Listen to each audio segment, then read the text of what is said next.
Para empezar con la explicación del proyecto, hay que empezar definiendo qué es el dragón de Hayway.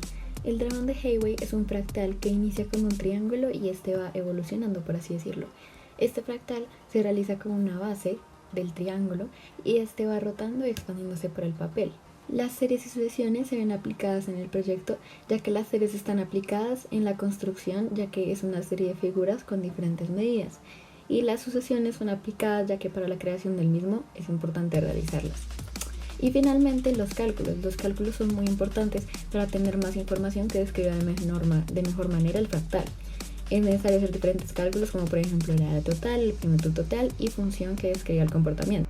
Ahora sí, para empezar la construcción paso a paso del dragón de Hayway, se empieza trazando un segmento de una longitud cualquiera.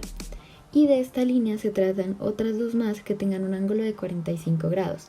Para saber la longitud de estos segmentos, la base debe ser multiplicada por la razón de 1 sobre raíz de 2. Esto va a crear el triángulo inicial.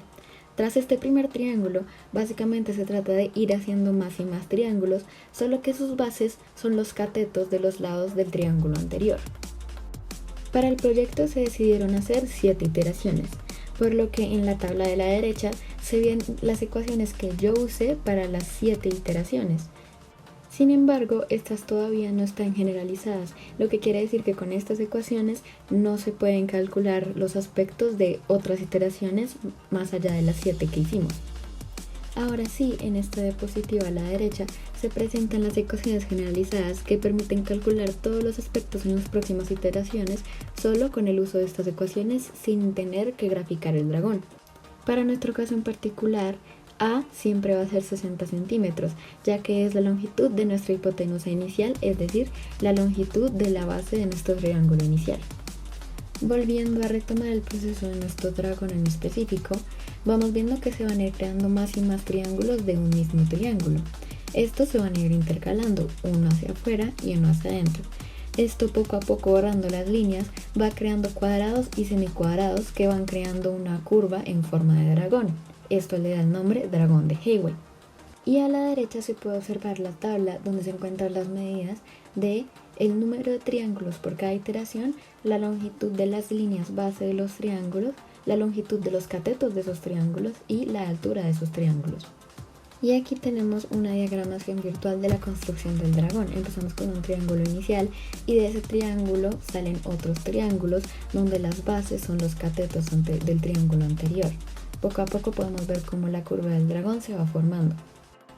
Ahora a la izquierda podemos ver una tabla con las calculaciones que hacían falta en la tabla anterior, como la calculación del perímetro de la figura en esa iteración, del perímetro total de esa iteración, del área de cada figura de esa iteración y del área total de esa iteración. Podemos analizar que tanto el perímetro de cada triángulo como el área de cada triángulo van cambiando mediante el desarrollo del proyecto. Sin embargo, esto no quiere decir que lo hagan proporcionalmente. El perímetro crece mientras el área va disminuyendo por cada iteración. El perímetro, tanto de cada triángulo como el total, crece proporcionalmente al tamaño de la figura, mientras que, en su contrario, el área por cada triángulo va disminuyendo en cada iteración, pero el área total es la misma en todas las iteraciones, ya que todos los triángulos vienen de un mismo triángulo inicial.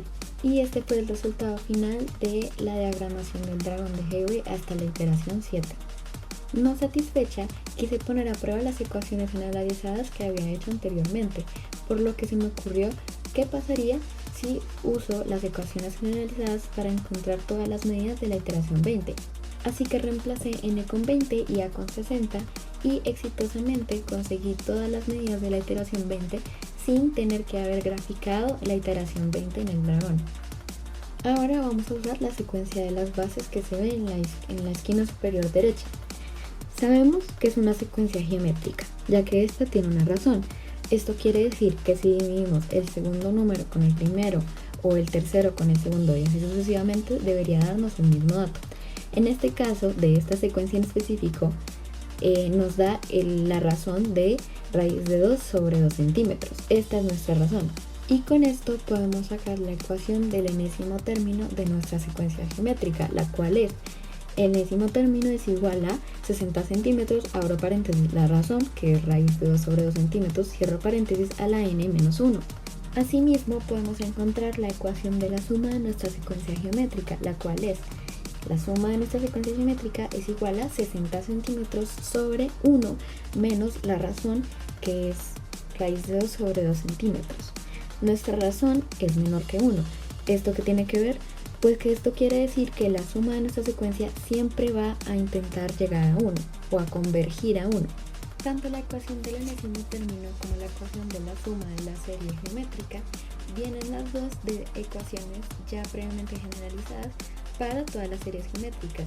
Estas son las que están encerradas en un cuadrado verde en la imagen que se muestra en pantalla. Ahora, para concluir el video, ¿qué aprendí en este proyecto? ¿Qué pude sacar de él? Bueno, aprendí que los fractales son estructuras complejas, que tienen un gran nivel de detalle gracias a su autosimilitud de cada figura. Con este proyecto aprendí sobre proporción. Aprendí que entre más grande era la figura inicial, era mucho más fácil hacer las demás iteraciones, porque estas serían más grandes y su construcción sería mucho más exacta.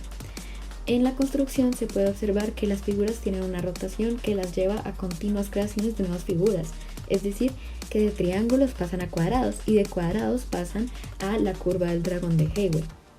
También concluí que en los fractales por lo general el área no cambia, ya que las figuras nacen de una misma figura inicial. En nuestro proyecto pudimos ver cómo el perímetro aumenta proporcionalmente a la cantidad de iteraciones, mientras que el área no. Nuestro fractal, al ser una figura que haga uso de una razón para su multiplicación, la convierte en una figura que hace uso de una serie geométrica, lo que nos enseña el patrón que se cumplía en cada base, enseñándonos que tenemos las herramientas para predecir las distancias de nuestra figura sin hacerla manualmente, esto con las fórmulas geométricas generalizadas.